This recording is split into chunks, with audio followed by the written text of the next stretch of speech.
یہ جو نعرے ہیں نا اتحاد امت کے نام پہ، ہر آدمی اپنا منجن بیچ رہا ہے. تو جب یہ بولا نا میرا کوئی فرقہ نہیں ہے، سمجھ لو نیا فرقہ مارکیٹ میں آنے والا ہے، اور یہ ہو رہا ہے مارکیٹ میں. اس لیے تمیز سے شکر کرو میں حنفی ہوں، شافیوں کو بھی ٹھیک سمجھتا ہوں. نہیں ہوتا تو میں مارکیٹ میں ایسی ایسی چیزیں لا رہا ہوتا، آپ سر پکڑ کے بیٹھے ہوتے یار یہ کوئی نیا آیا مارکیٹ میں، آپ بھول جاتے جہلم کو. یہ فرقہ واریت کے نام پہ نا منجن بہت بک چکا ہے، اس کو ختم کرو. تھا تو ایک فرقہ کو فالو کریں انسان کے بچوں کی طرح، صحیح سب کو سمجھے. سعد صاحب فرما رہے ہیں کہ آپ کون سے مذہب کے پیروکار ہیں؟ حنفی، شافعی، مالکی، حنبلی، اور کسی مذہب کو فالو کرنا صحیح ہے کہ نہیں؟ سبحان اللہ. یہ مجھ سے بہت زیادہ سوال پوچھا جاتا ہے، بلکہ طنز کیا جاتا ہے. ابے یہ مفتی اسلام کا تھوڑی مسئلے بتائیں گے، یہ تو حنفی ہیں، یہ تو حنفیت کے پرچار کرتے ہیں. کچھ لیبل ایسے اس سوسائٹی میں عنوانات لگے ہیں کہ ان عنوانات اور ان لیبل جو ہے نا بڑے اچھے اچھے لگے ہوئے ہیں، لیکن ان لیبل کے پیچھے بہت خطرناک ارادے ہوتے ہیں. دیکھو مسئلہ کیا ہوتا ہے، قرآن و سنت، ہم میں سے ہر شخص پابند کس کا ہے؟ قرآن اور سنت کا. جو یہ کہتا ہے کہ قرآن و سنت کے علاوہ میں کسی اور چیز کو دلیل مانتا ہوں وہ کافر ہے. جو یہ کہتا ہے کہ امام ابو حنیفہ رحمہ اللہ تعالی کا قول ثابت ہو جائے کہ قرآن و سنت کے خلاف ہے پھر بھی میں ابو حنیفہ کو فالو کروں گا، وہ بھی کافر ہے. سمجھتے ہو کہ نہیں سمجھتے؟ یہ کسی عالم مفتی کا مذہب نہیں ہے کہ ابو حنیفہ کا قول قرآن و حدیث کے خلاف ہو اور ہم ابو حنیفہ کو لیں اور قرآن و حدیث کو چھوڑ دیں. یہ ہو ہی نہیں سکتا. یہ جس کا نظریہ وہ کافر ہے. ہوا یہ ہے، اس کو خوب سمجھیں، قرآن و حدیث میں دو قسم کے مسائل ہیں. ایک عقیدے سے تعلق ہے جن کا، ایک کا اعمال سے تعلق ہے. جن کا عقیدے سے تعلق ہے وہ بھی بہت واضح ہے. اللہ کتنے ہیں بھائی؟ ایک ہے. اس میں کوئی ابو حنیفہ امام شافعی کی پیچھے چلنے کی ضرورت بولو نا نہیں ہے. موت کے بعد دوبارہ زندہ ہونا ہے، میدان حشر ہے، پل صراط ہے، تقدیر کا عقیدہ ہے. یہ جتنے واضح ختم نبوت کا عقیدہ، یہ 2 اور 2 4 کی طرح کلیئر کر دیے گئے ہیں. دوسرا جو قرآن و سنت میں آرڈرز ہیں نا، وہ آرڈر ہیں یہ کرو یہ مت کرو، نماز پڑھو، روزہ رکھو، زکوٰۃ دو، وغیرہ وغیرہ. ان آرڈرز کی بھی 2 قسمیں ہیں. ایک وہ جو بہت وضاحت سے دے دیے، ایک حدیث ہے اس کے مخالف کوئی دوسری حدیث ہمیں ملتی نہیں ہے. آپ لوگ کی توجہ ہے یا نہیں ہے؟ یہ بہت امپورٹنٹ کوشچن ہے، اس کو خوب غور سے سمجھیں تاکہ آپ فرقہ واریت کی اس لعنت سے بچیں. آج کل لیبل بہت اچھے اچھے لگائے جا رہے ہیں اتحاد امت کے، لیکن اتحاد امت کے نام پہ امت کو توڑا جا رہا ہے.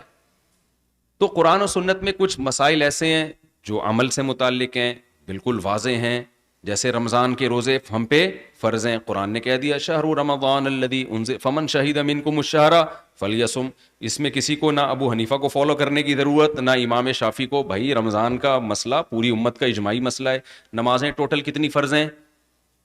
بولو 5. اگر امام حنیفہ کہتے ہیں نا 4 نمازیں فرض ہیں تو وہ مجتہد ہی نہیں ہوتے، لوگ ان کو ویسے ہی مجتہد کی فہرست سے باہر نکال دیتے.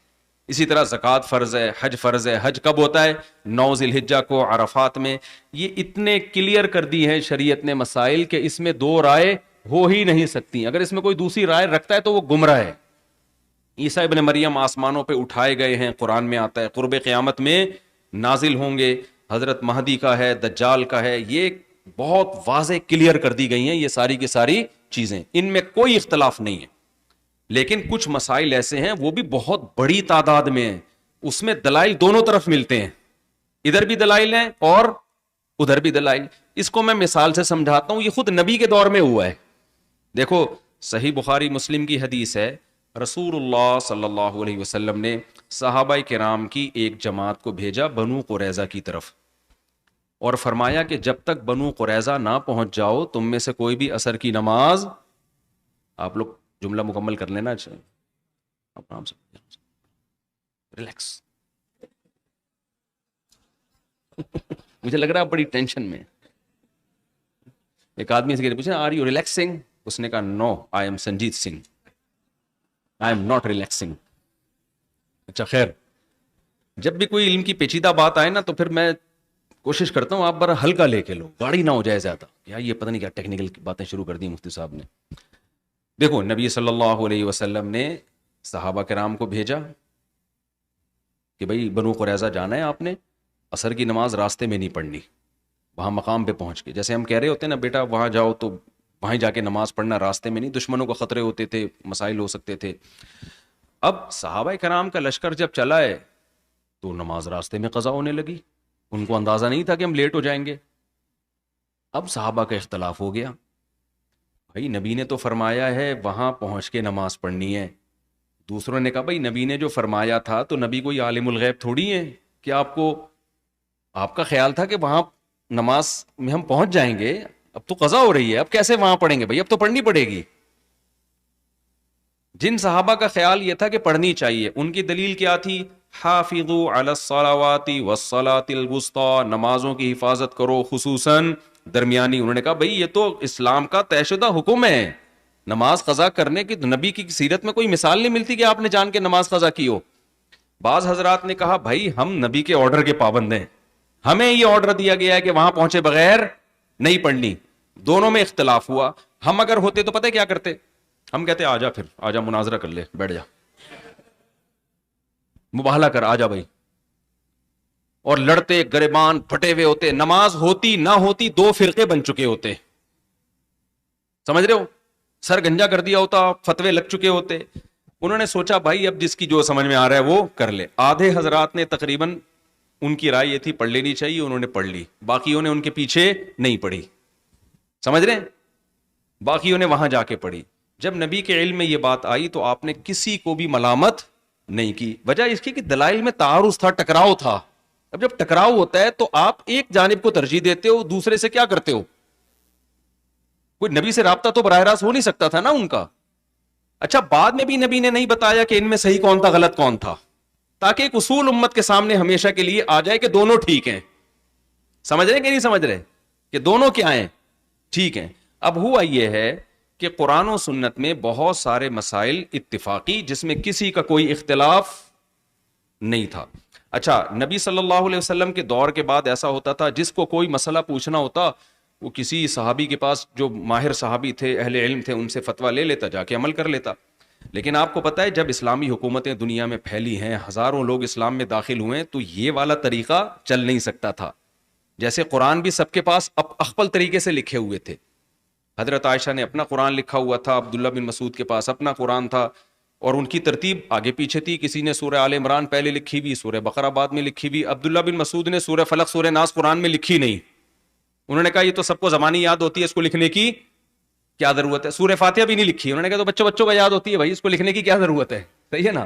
ایک شخص آیا حضرت عائشہ کے پاس، کہنے لگا آپ ذرا قرآن دکھائیں۔ حضرت عائشہ نے جو قرآن دکھایا اس میں ایک دو صورتیں ترتیب ان کی آگے پیچھے تھی، انہوں نے کہا میرے پاس تو یہ والا قرآن پہنچا۔ حضرت عائشہ نے فرمایا اس سے کیا فرق پڑتا ہے، یہ والی صورت تم پہلے لکھ دو، یہ والی بعد میں لکھ دو۔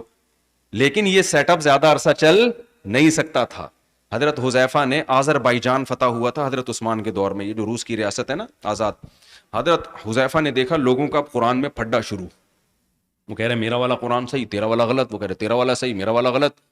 اب جب جھگڑا شروع ہوا تو حضرت حذیفہ نے حضرت عثمان کو خط لکھا کہ آپ امیر المومنین ہیں، لوگوں کو ایک قرآن پہ آپ جمع کریں، یہ آفیشلی یہ گورنمنٹ کی سرپرستی میں قرآن شائع ہوگا، کسی اور کو اب دوسرا قرآن رکھنے کی اجازت نہیں ہے۔ کیونکہ عبداللہ بن مسعود نے سورہ فلق سورہ ناس نہیں لکھی تھی، ان کو تو تھا کہ بھئی یہ چونکہ سب کو یاد ہوتی ہے، لکھنے کی کیا ضرورت ہے۔ لیکن وہی قرآن چلتا تو کل یہ وہم پیدا ہوتا پتہ نہیں سورہ فلق سورہ ناس قرآن کا حصہ ہے بھی کہ نہیں ہے، کنفیوژن میں لوگ آتے نا۔ حضرت عثمان نے کیا کیا، انہوں نے فرمایا سارے نسخے لے کر آؤ، جہاں جہاں اسلامی سلطنتیں بہت پھیل چکی تھی، افغانستان تک اسلام داخل ہو چکا تھا، سارے نسخے منگوا کے جلا دیے اور ایک قرآن پہ لوگوں کو جمع کیا، اور اس کا نام پڑ گیا مصحف عثمانی۔ وہ کون سا ہے؟ وہ نبی کا، لیکن نام کیا پڑ گیا؟ اب جب مصحف عثمانی پہ امت جمع ہو گئی، اب کوئی دوسرا قرآن لے کر آئے اور دلیل یہ دے کہ نبی کے دور میں تو ایسا کوئی مصحف جمع نہیں ہوا تھا، ہم کیوں عثمان والے مصحف کو مان لیں، تو یہ دلیل ٹھیک ہوگی؟ یہ دلیل امت کو توڑنے کے لیے تو ٹھیک ہوگی، جوڑنے کے لیے ٹھیک نہیں ہوگی۔ اسی طرح حدیث کے ساتھ ہوا، نبی کے دور میں بہت کم حدیثیں لکھی گئی ہیں، کیونکہ قرآن بھی لکھا جا رہا تھا، حدیث بھی لکھی جا رہی تھی۔ شروع میں تو نبی نے حدیث لکھنے سے منع کر دیا کہ ایسا نہ ہو حدیث اور قرآن خلط ملط ہو جائیں۔ اب دیکھو نا، ایک کاغذ پہ حدیث لکھی ہوئی ہے، ایک پہ آیت لکھی ہوئی ہے، کسی سے وہ مکس ہو گیا، ایسے پریس تھوڑی تھے، تو آپ صلی اللہ علیہ وسلم نے منع کیا حدیث مت لکھو، تاکہ ایسا نہ ہو قرآن سے کسی کے پاس کوئی بورے سے کاغذ نکلے اس میں حدیث بھی ہو قرآن بھی ہو، کیا پتا چلے گا بھائی قرآن کون سا ہے اور حدیث کون سی. لیکن بعد میں آپ نے اجازت دی، اس کے باوجود صحابہ نے حدیثیں لکھی نہیں، بہت کم صحابہ نے لکھی ہیں. لیکن پھر عمر بن عبد العزیز کا جب دور آیا، جن کو 5واں خلیفہ راشد کہا جاتا ہے، انہوں نے امام زہری کو خط لکھا، انظر ما کان من حدیث رسول اللہ صلی اللہ علیہ وسلم فاکتبہ فانی اخاف ضیاع العلم والعلماء. بھائی اب حدیثوں کو ریٹن فارم میں لانے کا کام شروع کرو، مجھے ڈر ہے کہ یہ علم حدیث ضائع نہ ہو جائے. پھر حدیثیں لکھی گئیں، راویوں کی بحثیں، جو ہمارے پاس حدیث کی کتابوں کے مجموعے آئے سامنے. اب کوئی اپنی سند سے حدیث لے کر آئے کہ میرے ابا نے فلانے کے چاچا سے، فلانے کے چاچا نے اس کے ماموں سے، اس کے ماموں نے اس کی پھپھو سے، اس کی پھپھو نے اس کے خالہ سے، اور وہ سند پہنچا دے نبی تک. سنو گے؟ بولو گے بھائی صاحب جب ایک کتابیں مرتب ہو گئیں تو اب آپ کو نئی چیز مارکیٹ میں لانے کی اجازت نہیں ہے، اب اسی مرتب کو ہی فالو کرنا پڑے گا. سمجھتے ہیں کہ نہیں سمجھتے؟ اسی طرح فقہ کے ساتھ بھی ہوا. قرآن اور حدیث میں جن مسائل میں اتفاق تھا وہ تو سب چل رہے تھے، کچھ مسائل میں اختلاف شروع ہوا. حضرت ابو ہریرہ کی رائے کچھ اور، عبداللہ بن مسعود کی رائے کچھ اور، عبداللہ بن عباس کی رائے کچھ اور. ہر جس کے پاس جو حدیث پہنچی اس نے اس کے حساب سے فتویٰ دینا شروع کر دیا. یہاں تک ہو گیا تھا کہ ایک مسئلے میں اہل مدینہ کی رائے کچھ اور، اہل کوفہ کی رائے کچھ اور، اہل مکہ کی رائے کچھ اور. تو شروع میں تو سادہ طریقے سے چلتا رہا ہے، پھر ضرورت محسوس ہوئی بھائی اسلامک لا کو مرتب کیا جائے، ریٹن فارم میں لایا جائے اور لوگ پابند ہو اسی کو فالو کرنا ہے. تو اس کام میں سب سے پہل کی ہے امام ابو حنیفہ رحمہ اللہ تعالیٰ نے، جو 150 ہجری میں فوت ہوئے.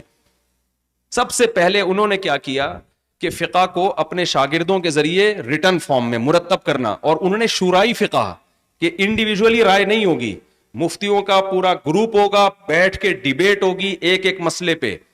تو عبداللہ بن مسعود رضی اللہ تعالیٰ عنہ تھے کوفہ میں، حضرت عمر نے نا ان کو کوفہ میں بھیج دیا تھا. تو عبداللہ بن مسعود کے انتقال کے بعد ان کے شاگرد اسود اور علقمہ، پھر ان کے بعد ابراہیم نخعی جن کا نام امام بخاری بڑے احترام سے لیتے ہیں، پھر ابراہیم نخعی کے شاگرد تھے حماد الکوفی. حماد الکوفی کے نائب تھے، شاگرد نہیں نائب، وہ امام ابو حنیفہ. تو امام حنیفہ کا بڑا چرچا تھا کوفہ میں، کوفہ علم کا بہت بڑا مرکز تھا، بہت بڑا چرچا تھا امام حنیفہ کا. عبداللہ بن مبارک کا نام اگر آپ نے کبھی سنا ہو نا، بہت بڑے محدث، انہوں نے امام ابو حنیفہ کی شان میں پوری ایک نظم کہی ہے ان کے علمیت پہ. تو امام ابو حنیفہ نے لوگوں کو، محدثین کو جمع کر کے ایک ایک مسئلے پر پھر ڈیبیٹ شروع کی ہے. کئی دن لگ جایا کرتے تھے ایک ایک مسئلے پر. پھر اس میں امام ابو حنیفہ کے 2 شاگرد ہیں، امام ابو یوسف اور امام محمد. امام محمد نے کیا کیا، اس کو لکھنا شروع کیا. تو اس وقت پھر امام محمد نے 6 کتابیں لکھی، سیر صغیر، سیر کبیر، جامع صغیر، جامع کبیر، اور المبسوط اور الزیادات. یہ 6 کتابیں انہوں نے، آج تک الحمدللہ یہ کتابیں امام محمد کے ہاتھ کی لکھی ہوئی موجود ہیں.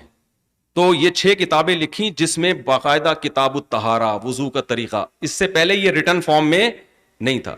وضو کا طریقہ، پھر نماز، پھر اذان، پھر زکوٰۃ، پھر اس کے دلائل. پھر امام محمد مدینہ جاتے تو امام مالک سے بھی ان کی ڈیبیٹ ہوتی. امام مالک مدینہ میں بہت بڑے فقیہ تھے، وہاں بھی ڈیبیٹ ہوتی، کچھ رائے کا اختلاف ہوا، کچھ اتفاق ہوا. بہت زیادہ انہوں نے سفر کیا، امام حنیفہ نے بھی سفر کیا. تو بالآخر ایک ہمارے پاس ریٹن فارم میں اسلامی قانون کا مجموعہ سامنے آ گیا. چونکہ اس کے اصل معنی امام ابو حنیفہ تھے، اس لیے ریٹن فارم میں جو ہمارے پاس ایک مجموعہ سامنے آیا اس کو لوگوں نے فقہ حنفی کہنا شروع کر دیا. سمجھ میں آ رہی ہے بات کہ نہیں آ رہی ہے؟ امام مالک مدینہ میں تھے، بہت سارے مسئلوں میں ان کا امام ابو حنیفہ سے اتفاق ہو گیا، ان کی ڈیبیٹ بھی ہوئی امام حنیفہ سے. امام محمد جو ان کے شاگرد تھے ان سے بھی ڈیبیٹ ہوئی، لیکن کچھ مسائل میں ان کا اختلاف ہوا، بہت سو میں اتفاق ہو گیا. تو امام مالک کے شاگردوں نے پھر ایک فقہ کو مرتب کیا جس کا نام کیا پڑ گیا؟ الفقہ المالکی.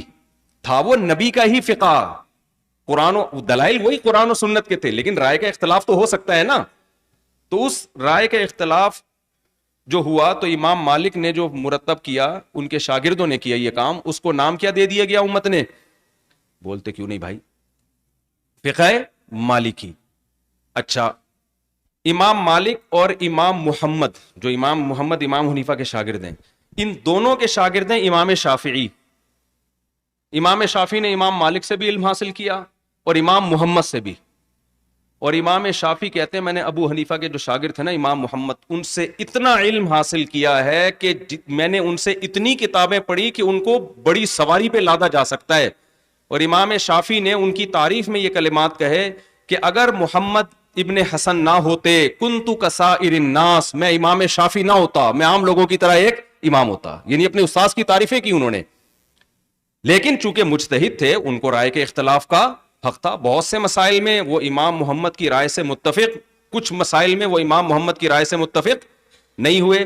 اور ان کے شاگردوں نے بھی ایک فقہ مرتب کیا جس کو کیا کہا جاتا ہے؟ الفقہ الشافعی. کیونکہ مرتب کون، ترتیب دینے والے کون تھے؟ امام شافعی. امام شافعی کے شاگرد ہیں امام احمد ابن حنبل، جو امام بخاری کے استاذ ہیں. امام بخاری ان سب کے بعد آئے ہیں. امام شافعی کے امام بخاری کے استاذ کون ہیں؟ امام احمد ابن حنبل، جو امام شافعی کے شاگرد ہیں. انہوں نے اہل کوفہ کا فقہ بھی پڑھا، جو حنفی فقہ جسے کہا جاتا ہے، ان کے دلائل بھی پڑھے، اور امام شافعی کے بھی، امام مالک کے بھی. سب کو پڑھنے کے بعد بہت ساری چیزوں میں ان کا امام ابو حنیفہ اور مالک سے اتفاق ہوا، کچھ چیزوں میں امام شافعی سے اختلاف، کچھ چیزوں میں امام شافعی سے اختلاف ہوا، اتفاق ہوا، لیکن امام ابو حنیفہ سے اختلاف ہوا. کچھ چیزوں میں تینوں سے اتفاق ہوا، ایک سے اختلاف. چاروں فقہ میں یہ چیز ہمیں ملتی ہے. تو ان کے شاگردوں نے جو فقہ مرتب کیا اس کو کیا نام دیا گیا؟ فقہ حنبلی. ہے وہی فقہ جو قرآن و سنت ہے بھائی. اس کے بعد کیا ہوا ہے، جو مغربی ممالک تھے نا افریقہ کے، اسلام تو اس زمانے میں پھیل چکا تھا، سب اسلامی حکومتوں کو ریٹن فارم میں لا چاہیے تھا. وہ دیسی طریقے سے اب حساب کتاب چلنے والا نہیں تھا. کیونکہ اگر جس طرح پاکستان میں دیسی طریقے سے چل رہا ہے نا فتوے کا کام، جس کو چار باتیں آ گئی یوٹیوب چینل کھول کے فتوا دینا شروع کر دیا، تو اس سے امتوں میں خلافتوں کا پروگرام بڑھ جاتا. خلیفہ کی کھوپڑی میں ہی نہیں آتا بے اس مفتی کی بات مانو، اس کی بھائی ریٹرن میں چاہیے مرتب. تو افریقہ اور موروکو، یہ جتنے کنٹریز ہیں، ان میں امام مالک کا فقہ بہت رائج ہوا ہے. ادھر جو اسلام آیا بر صغیر میں، چونکہ کوفہ اسلام کا گڑھ تھا، مرکز تھا، خلافت تھی، تو مجاہدین پوری دنیا میں، خاص طور پہ ایشیا کے ممالک، چائنا، افغانستان، ایران، اور اللہ بھلا کرے آپ کا پاکستان، بنگلہ دیش، یہاں پر جو مجاہدین آئے وہ فقہ کوفہ کے تھے نا، تو وہ فقہ حنفی لے کر آئے اپنے ساتھ. سمجھ میں آ رہی ہے بات؟ تو وہ ہمیشہ صدیوں سے پھر فقہ حنفی اس علاقے میں رائج ہو گیا. ملیشیا، انڈونیشیا میں جو اسلام گیا تاجروں کے ذریعے گیا ہے، وہ مجاہدین کے ذریعے نہیں گیا. وہاں مسلمان تاجر چونکہ زیادہ تر شافعی فقہ کو فالو کرتے تھے وہی تابعین تبع تابعین کے دور کے، یہ امام مالک کی بات کر رہا ہوں. تو وہاں پر کون سا فقہ چل پڑا؟ شافعی. اچھا، پانچویں مجتہد بھی آئے امام داؤد ظاہری. ان کے دلائل میں اتنی مضبوطی نہیں تھی جیسے ان چار فقہ میں تھی، تو وہ تھوڑا سا چلا، اس کے بعد امت نے اس کو ایکسپٹ نہیں کیا، کیونکہ وہ ظاہر حدیث کو لیتے تھے، اس کی ڈیپ میں نہیں جاتے تھے. ان چاروں فقہ میں یہ چیز ہے کہ بھائی قیاس کو بھی حجت مانا گیا ہے، صرف ظاہر حدیث کو نہیں لیا گیا. تو یہ چار فقہ پوری دنیا میں جب رائج ہو گئے تو پھر امت کے بڑے بڑے علماء صلحاء نے فتویٰ دیا کہ بھائی چار فقہ دنیا میں رائج ہو چکے ہیں، سارے دلائل ان کے اندر آ گئے ہیں، اب کسی کو پانچواں کے تکلف کی اجازت بولو نہیں. اس سے امت کیا ہوگی؟ ٹوٹے گی. اب آپ کے پاس دو راستے ہیں، بھائی سارے دلائل آ گئے اس کے اندر، سب ہو گئے، جتنا اختلاف کرنا تھا کر لیا، اب مزید امت کو مت توڑو. تو اس لیے بہت سارے امت کے فتح، تبھی جتنے علماء ان فقہ کے مرتب ہونے کے بعد دنیا میں آئے ہیں نا، بڑے بڑے علامے ان میں سے کسی ایک فقہ کی طرف منسوب ہیں. ابن تیمیہ ابن قیم رحمہ اللہ کتنے بڑے علامے تھے، لیکن حنبلی تھے. ٹھیک ہے، چند چیزوں میں انہوں نے فقہ حنبلی سے نکلے ہیں وہ، لیکن میجورٹی میں کس کو فالو کر رہے؟ وہ فقہ حنبلی کو فالو کرتے رہے. علامہ ابن حجر اتنے بڑے علامے ہیں کہ آج کسی بھی حدیث کو صحیح یا ضعیف قرار دینے میں ابن حجر کا ہر شخص محتاج ہے. پکے شافعی تھے وہ، سمجھ رہے ہیں کیا تھے وہ؟ پکے شافعی تھے. علامہ نووی رحمۃ اللہ علیہ، جن کی ریاض الصالحین ہے اور صحیح مسلم پہ ابواب باندھنے والے، اس کی سب سے مشہور ترین شرح لکھنے والے، وہ کیا تھے؟ پکے شافعی تھے. امام طحاوی بہت بڑے محدث، وہ شافعی تھے لیکن بعد میں حنفی بن گئے وہ. تو یہ بڑے بڑے علامے کسی نہ, آج سعودی عرب میں کوئی شخص سعودی گورنمنٹ میں کسی مذہبی اونچی پوسٹ پہ جا ہی نہیں سکتا جب تک وہ پراپر وے میں فقہ حنبلی کو نہ پڑھ لے, کیونکہ وہاں کون سا فقہ رائج ہوا سعودی عرب میں؟ فقہ حنبلی رائج ہوا ہے. تو اس لیے اب یہ کہنا کہ مفتی طارق مسعود چونکہ حنفی ہے لہذا وہ اسلام کو ریپرزینٹ نہیں کر رہا, تو ہم حنفی کو ریپرزینٹ, یہ بالکل جاہلانہ بات ہے. ہم جب جرنلی بات کریں گے تو بھائی اسلام کی بات کریں گے, جہاں اختلافی مسئلہ آئے گا میں دلائل سب کے بیان کروں گا, عمل میں کہوں گا بھائی میں ایک فقہ کو فالو کرتا ہوں, وہ فقہ کون سا ہے؟ حنفی ہے. تو یہ بہت آسان ہے. اگر میں یہ نہ کرتا آپ کو الجھا دیتا, میں ہر چیز میں اپنی رائے لے کر آتا, تو میں کہتا بھائی میں اپنی رائے کیوں لے کر آؤں, جب ایک بڑا کام ہو چکا ہے تو مجھے 1.5 اینٹ کی الگ مسجد بنانے کی کیا ضرورت ہے؟ اپنی رائے اپنی جیب میں رکھو. تبھی ہم کہتے ہیں جو ان چاروں فقہ کو نہیں مانتا ٹھیک ہے نہ مانے بھائی, کوئی مجبور نہیں کیا جا سکتا, اپنی رائے ہے نا آپ کی, تو آپ کی رائے پر وہ ابو حنیفہ کی رائے کو کیوں چھوڑ دے گا؟ سمجھ رہے ہیں کہ نہیں سمجھ رہے؟ لوگ کہتے ہیں ابو حنیفہ سے غلطی بھی تو ہو سکتی ہے, تو کیا آپ سے نہیں ہو سکتی غلطی؟ غلطی کا امکان کم کس میں ہے؟ ابو حنیفہ سے غلطی کا امکان کم ہے, آپ سے غلطی کا امکان زیادہ ہے. دوسری بات یہ کہ یہ جو چاروں فقہ ہے نا اس کو بہت اچھی طرح سے سمجھیں. ان میں ایسا نہیں ہے کہ جو ابو حنیفہ نے کہہ دیا وہ پتھر پہ لکیر بن گئی ہے, نہ نہ نہ. جو امام شافعی نے کہہ دیا وہ پتھر پہ لکیر بن گئی, نہ نہ نہ نہ. امام حنیفہ کے اقوال جب آئے سامنے, امام محمد, امام ابو یوسف, جو امام محمد نے فقہ کو مرتب کیا تو دلائل سب کے انہوں نے جمع کیے, کتابوں میں لکھے ہوئے. بعد میں مشائخ کو اسی دور میں اندازہ ہو گیا کہ اس مسئلے میں امام محمد کی دلیل مضبوط ہے, اس مسئلے میں امام ابو یوسف کی دلیل مضبوط ہے, اس مسئلے میں امام ظفر کی دلیل مضبوط ہے, یا دلیل تو کمزور ہے لیکن ضرورت اس مسئلے, تو علماء نے اس میں اسی رائے پہ فتویٰ دیا. اسی وجہ بہت سے مسائل ایسے ہیں شافی فقہ میں کہ امام شافی کی رائے الگ ہے, فقہ شافی الگ ہے. مثال کے طور پر امام ابو حنیفہ کے نزدیک بچے کو 2.5 سال تک آپ دودھ پلا سکتے ہیں, فقہ حنفی میں نہیں پلا سکتے. سمجھ رہے ہو؟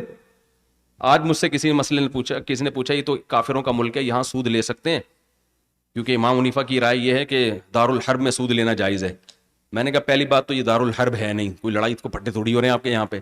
دوسری بات یہ کہ فقہ حنفی میں دارالحرب میں بھی سود, کیونکہ اس میں امام ابو حنیفہ کی رائے پہ فتویٰ بولو نہیں.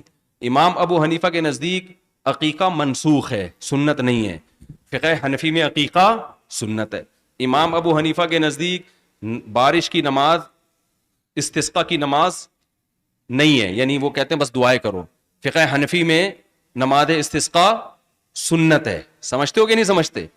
تو فقہ حنفی صرف امام ابو حنیفہ کے اقوال کا نام نہیں ہے, مشائخ نے دلائل کی. اب دیکھو اگر کسی عورت کا شوہر گم جائے تو فقہ حنفی میں یہ ہے کہ بس انتظار کرے موت تک, 90 سال تو ایک ویسے ہی ایک فارمیلٹی پوری کرنے کے لیے کہہ دیا انہوں نے, نہیں شادی کر سکتی. لیکن فقہ حنفی میں کیا ہے, 4 سال تک انتظار کے بعد کیس کر کے نکاح ختم کرا کے کہیں اور شادی کر سکتی ہے. تو اس سے بھی لوگوں کو بڑی کنفیوژن ہوتی ہے. ایسے اقوال جس پہ ہم فتویٰ ہی نہیں دیتے وہ اٹھا کے ہمارے متھے تھوپ دیتے ہیں, تو یہ بھی غلط ہے. اب آپ کے جب یہ 4 فقہ مرتب ہو گئے, اب آپ کے پاس 2 راستے ہیں. ایک راستہ یہ ہے کہ ان چاروں میں سے جس قول کو چاہو لے لو, بھائی چاروں برحق ہیں. یہ بات کہنے کی حد تک ٹھیک ہے, پریکٹیکلی یہ نہیں ہو سکتی.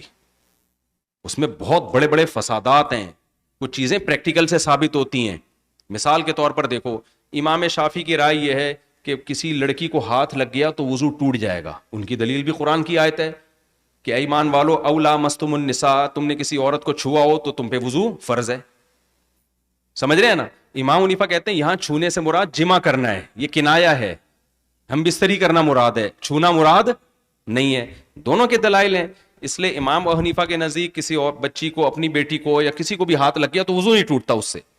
اب آپ نے کیا کیا, خون نکلنے سے امام شافعی کے نزدیک وضو نہیں ٹوٹتا, امام ابو حنیفہ کے نزدیک وضو ٹوٹ جاتا ہے, فقہ حنفی میں ٹوٹ جاتا. اب آپ نے دین کو تماشا بنا لیا.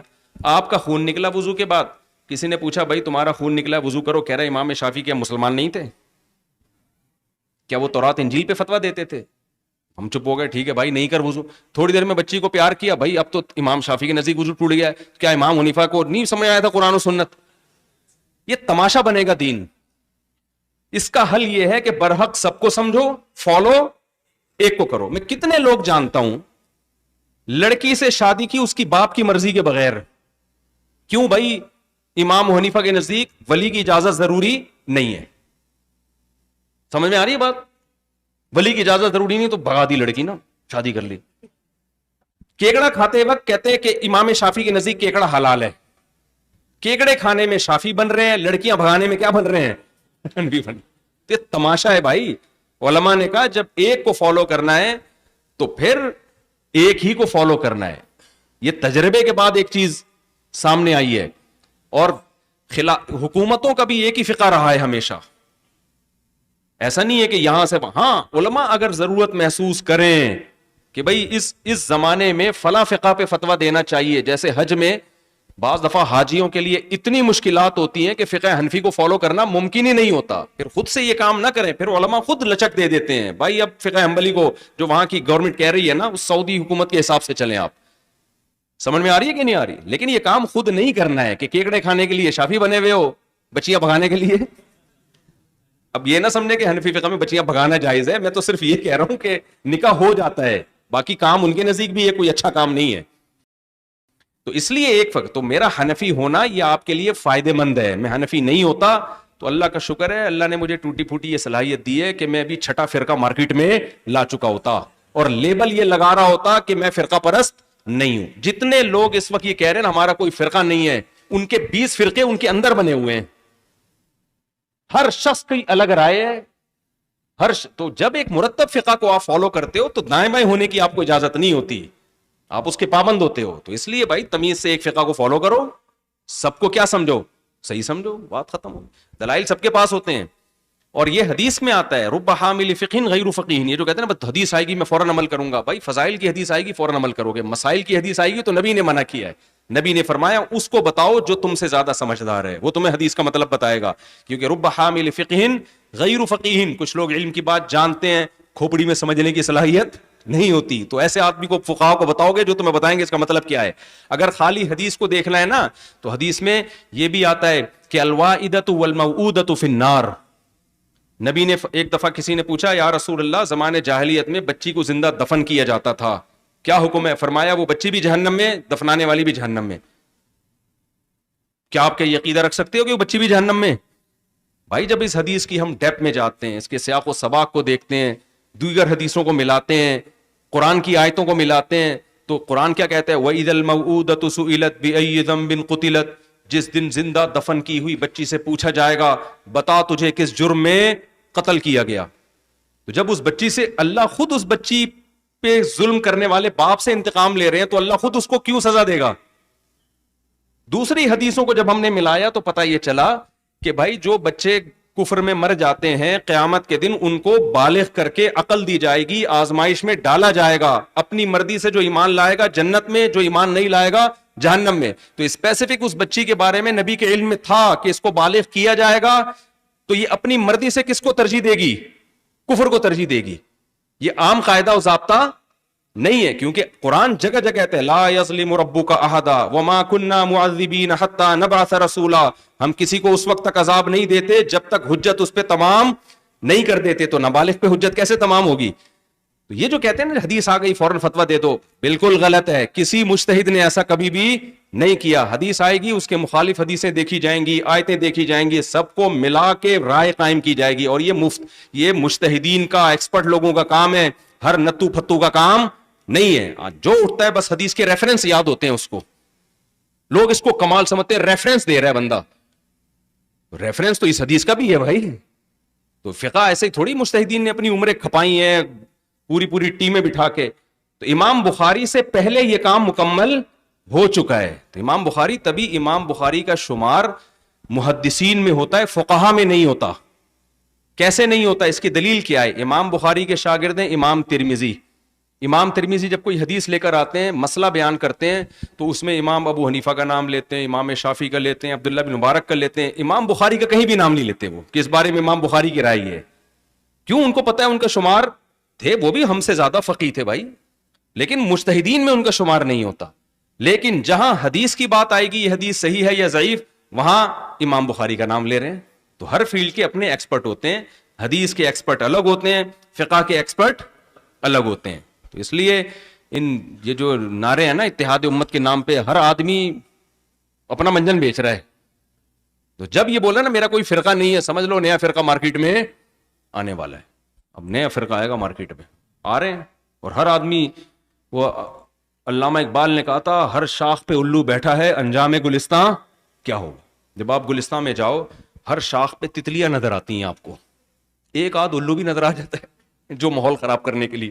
لیکن اگر باغ کے ہر شاخ پہ الو بیٹھا ہوا ہو، تو اگر یوٹیوب پہ جاؤ گے نا، چینل کھولو گے، مذہبی اسکالر آئیں گے سامنے، میرا کوئی فرقہ نہیں ہے، میں قرآن حدیث.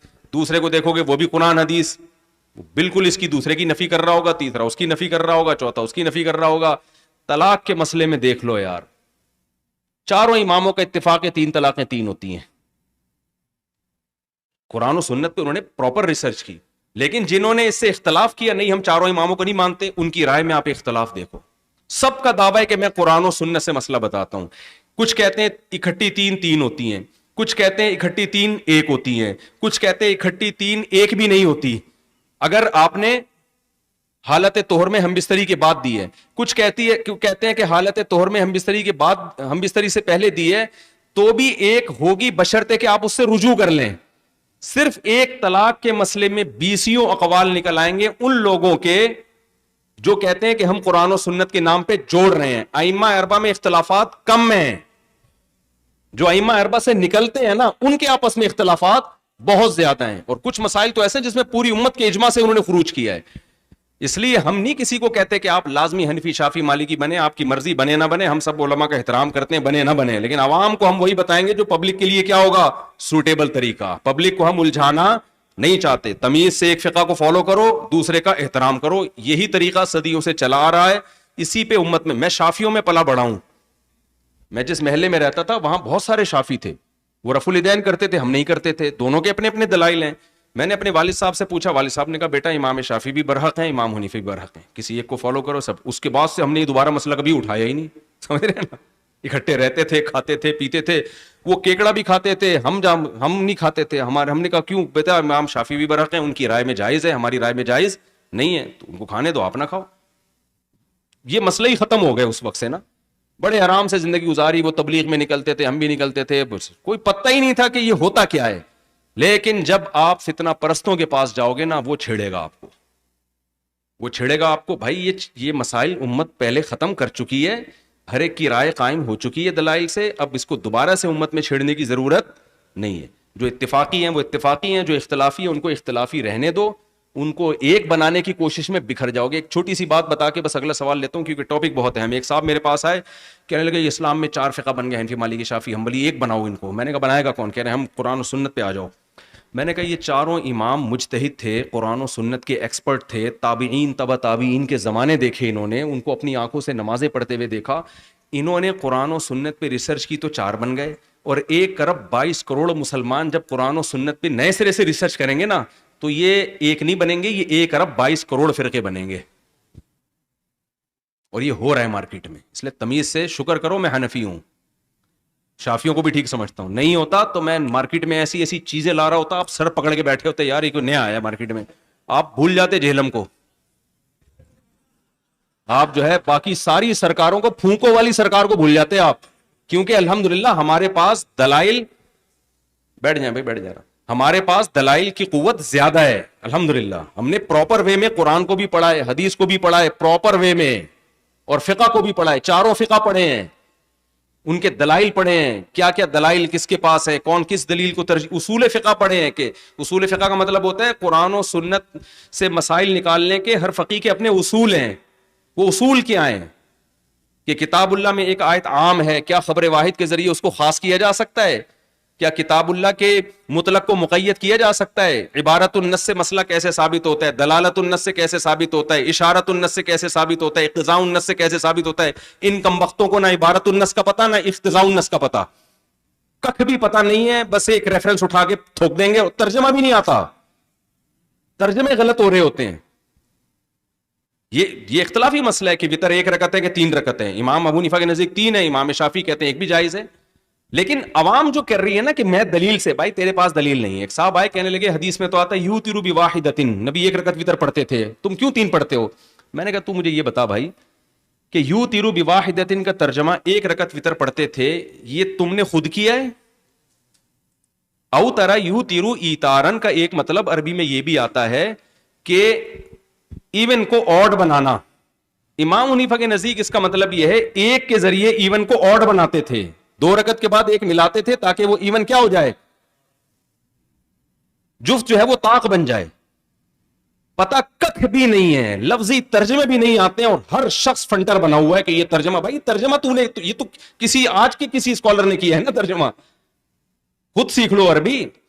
کہتے ہیں دین کسی کی اجارہ داری نہیں ہے، مولویوں کی کوئی بھی مسئلہ بتا سکتا ہے، قطعاً اجازہ داری نہیں ہے، لیکن اس کا مطلب یہ ہے کہ کوئی بھی عالم بن سکتا ہے.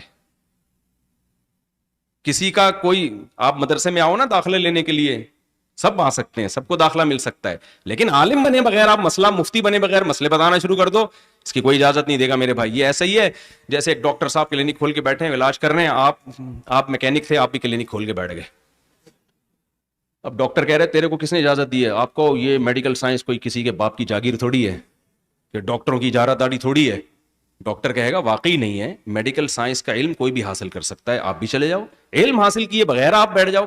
اجارہ داری جب ہوتی، جب مدرسے والے کہتے پٹھان آئیں گے پنجابی نہیں آئیں گے اس میں، یا پنجابی آئیں گے سرائکی نہیں آئیں گے، یا میرے ماموں آئیں گے تیرے چاچا نہیں آئیں گے، میرا بچہ پڑھے گا تیرا بچہ نہیں پڑھے گا. مدارس والوں نے تو دروازے کھولے ہوئے ہیں، آؤ پڑھو. اور یہ جو باتیں ہیں نا مدرسوں میں منجن بکتے ہیں، کبھی مدرسوں میں جا کے دیکھو، پتہ چلے گا کیا بکتا ہے مدرسوں میں. میں نے جامعۃ الرشید کا ولاگ اس لیے بنایا تھا، میرے شاگردوں میں پی ایچ ڈی اسکالر بھی ہیں، میرے شاگردوں عالم بن رہے ہیں، اور میرے نہیں سارے جامعہ کے استاذوں کے شاگردوں میں ماسٹرز کیے ہوئے لڑکے ہیں جن کو 2-2 3-3 سال سے پڑھ رہے ہیں. ان سے میں نے انٹرویو لیا تھا، بتاؤ کیا منجن بک رہا ہے یہاں پہ؟ اگر منجن بک رہا ہوتا، ایسے ہائی پروفائل ایجوکیٹڈ لڑکے اتنے سال تک ٹکیں گے مدرسے میں؟ تو پہلے سال ہی بھاگ جائیں گے، بولیں گے بھائی یہ تو قرآن و سنت کے نام پہ منجن بیچ رہے ہیں. اتنے کوالیفائڈ لوگ مدرسوں سے پڑھ کے، مفتی تقی صاحب پیدا ہوئے ہیں مدرسے سے پڑھ کر، منجن لے کے نکلے کیا؟ وہ پوری دنیا میں ان کا احترام ہو رہا ہے، پوری دنیا ان کو سلوٹ کر رہی ہے، یہ مدرسے کے پڑھے ہوئے ہیں، ٹھیک ہے نا. ہاں کوئی اپنی ہی صلاحیت کسی میں نہ ہو، وہ مدرسے میں پڑھ کے مکھنچو نکلے، تو اس میں مدرسے کا قصور تھوڑی ہے بھائی. میڈیکل کالج سے ہر پڑھا ہوا کوئی پراپر ڈاکٹر تھوڑی ہوتا ہے، بہت سے قصائی بھی وہیں سے نکلے ہوئے ہوتے ہیں، سرجن بن جاتے ہیں وہ، تو اس میں اس کا اپنا قصور ہے بھائی، یونیورسٹی کا قصور نہیں ہے. تو اس لیے یہ فرقواریت کے نام پہ نا منجن بہت بک چکا ہے، اس کو ختم کرو. چلو یہ سوال کا لمبا جواب دینا بہت ضروری تھا. تو ایک فقہ کو فالو کریں انسان کے بچوں کی طرح، صحیح سب کو سمجھیں.